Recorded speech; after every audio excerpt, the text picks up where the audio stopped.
Johnny Carson was in the middle of his monologue when a producer whispered something in his ear that made him stop mid-sentence. A little boy was waiting backstage, a little boy who wasn't supposed to be alive. The doctors had given 7-year-old Timothy 6 months to live, and he'd used his dying wish not to go to Disneyland, not to meet Superman, but to shake hands with Johnny Carson. The producers thought it would be a quick photo op, 30 seconds, maybe a minute. But when Timothy was rolled onto that stage in his wheelchair and looked up at Johnny with those eyes that had seen too much pain for a 7-year-old, something broke inside the king of late night. What Johnny did next, in front of 20 million viewers who weren't ready for what they were about to witness, would define the man behind the smile for the rest of his life. October 12, 1981, Studio One in Burbank, California. Just another Monday night taping of The Tonight Show. Johnny was on fire that night. The monologue was killing. The audience was eating it up. Ed McMahon was doing his trademark laugh. Everything was going exactly as planned. Then Fred DeCordova, the show's executive producer, appeared at the edge of the stage. He never did that during taping. Never. Johnny saw him immediately and knew something was different. Fred walked over during a commercial break. He leaned in close. "Johnny, we've got a situation. There's a kid backstage, Make-A-Wish Foundation. He's not doing well. They brought him here tonight. His only wish was to meet you." Johnny looked toward the stage entrance. How bad? Terminal. Leukemia. The family drove up from San Diego this morning. The doctors told them it might be his last good day. Johnny didn't hesitate. "Bring him out." "You sure?" "We can do it after the show. Keep it private. Fred, bring him out." Timothy Marsh was 7 years old. He weighed 42 pounds. The leukemia had been winning for 3 years now, and everyone knew how this story ended. But Timothy had one dream, one thing that got him through the hospital stays, the chemotherapy, the nights when his mom held his hand and tried not to cry where he could see her. He wanted to meet Johnny Carson. See, Timothy's mom, Barbara, was a single parent. Timothy's dad had left when the diagnosis came, couldn't handle it. So it was just the two of them, and every night, no matter how bad Timothy felt, no matter how much pain he was in, they had a ritual. At 11:30 p.m., Barbara would turn on The Tonight Show. She'd sit next to Timothy's hospital bed, and they'd watch Johnny together. Timothy couldn't always laugh. Sometimes the pain was too much. But Johnny made his mom laugh, and when his mom laughed, Timothy felt a little bit better. "Mama," Timothy had said 2 weeks earlier, "before I go to heaven, can I meet the man who makes you smile?" Barbara had tried to explain that people like Johnny Carson don't meet regular people, that you can't just call up NBC and ask. But she'd called anyway, called the Make-A-Wish Foundation, made the request, never thought it would actually happen. Then the call came. October 12th, they had one slot. Could they make it to Burbank? Barbara had said yes before the woman finished the question. The commercial break ended. Johnny looked at the audience. "Folks, we're going to do something a little different right now. We have a very special guest joining us tonight." The stage door opened. A production assistant pushed Timothy's wheelchair onto the stage. The audience didn't know what to do. This wasn't a celebrity. This was a tiny kid in a wheelchair, bald from chemo, wearing a suit that was way too big for him. He was clutching something against his chest. Johnny walked over immediately. He knelt down beside the wheelchair, eye level with Timothy. "Hey there, buddy. What's your name?" Timothy's voice was small but clear. "Timothy Marsh. I'm 7. I came from San Diego." "San Diego? That's a long drive. You tired?" "A little bit, but I wanted to meet you really bad." Johnny smiled. That genuine Carson smile, not the TV one. "Well, I'm awful glad you're here, Timothy. Is that your mom?" He gestured to Barbara, who was standing just off stage, barely holding it together. "Yeah, that's my mama. She watches you every night with me." "Every night? Even the reruns?" Timothy giggled, actually giggled. Even the reruns. The audience was dead silent. 20 million people watching at home were dead silent. Because something was happening that didn't happen on talk shows. Something real.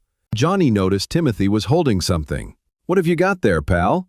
Timothy held out a homemade card. Construction paper, crayons, the works. A kid's drawing of Johnny sitting at his desk. "I made this for you. Mama helped with the spelling. Johnny took the card. His hands were shaking slightly. He opened it. Inside, in a child's handwriting, "Thank you for making my mama smile. Love, Timothy." Johnny stared at those words, read them again, then one more time. The audience saw it happen. His composure, that legendary Carson cool, just cracked.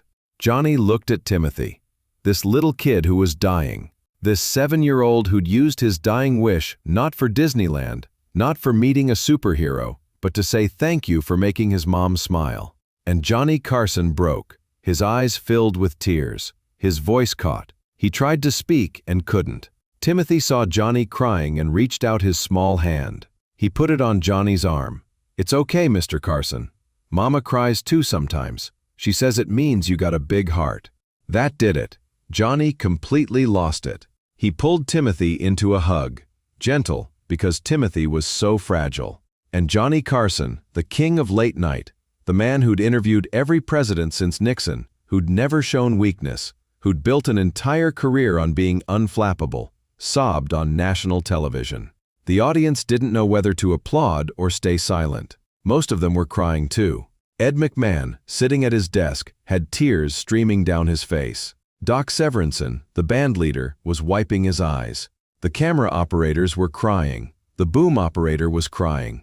20 million Americans were watching a moment of pure, unscripted humanity. Johnny pulled himself together. Barely.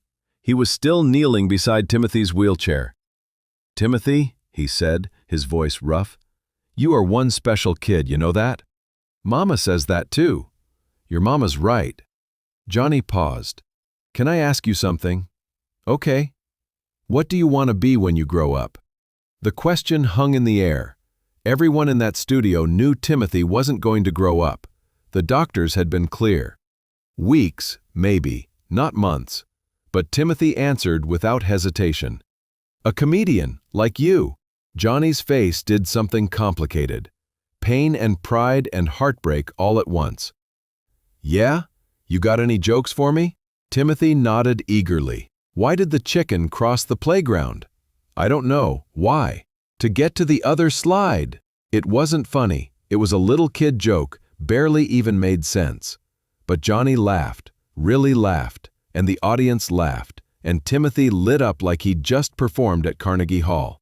"That's good. That's really good." Johnny stood up, addressing the audience. "Ladies and gentlemen, Timothy Marsh, the future of comedy." The audience gave Timothy a standing ovation. A real one, not the polite kind. The kind you give when you've just witnessed something important. What happened next wasn't captured by the cameras.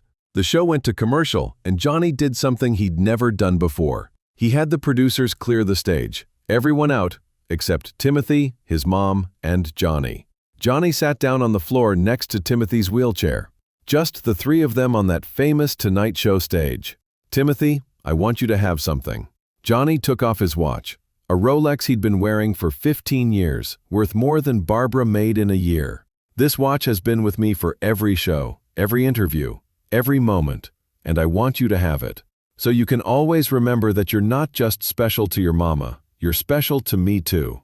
Timothy's eyes went wide. "I can't, that's too much." "You're not taking it, I'm giving it." Big difference. Barbara was crying, full-on sobbing. "Johnny, we can't accept." Johnny looked at her. "Ma'am, your son taught me something tonight. He reminded me why I do this. It's not about the ratings or the celebrities or any of that.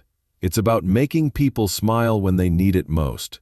You two have been watching me every night, and I didn't even know you existed. But now I do, and I'm gonna make sure Timothy gets the best care available. Whatever he needs, however long he needs it.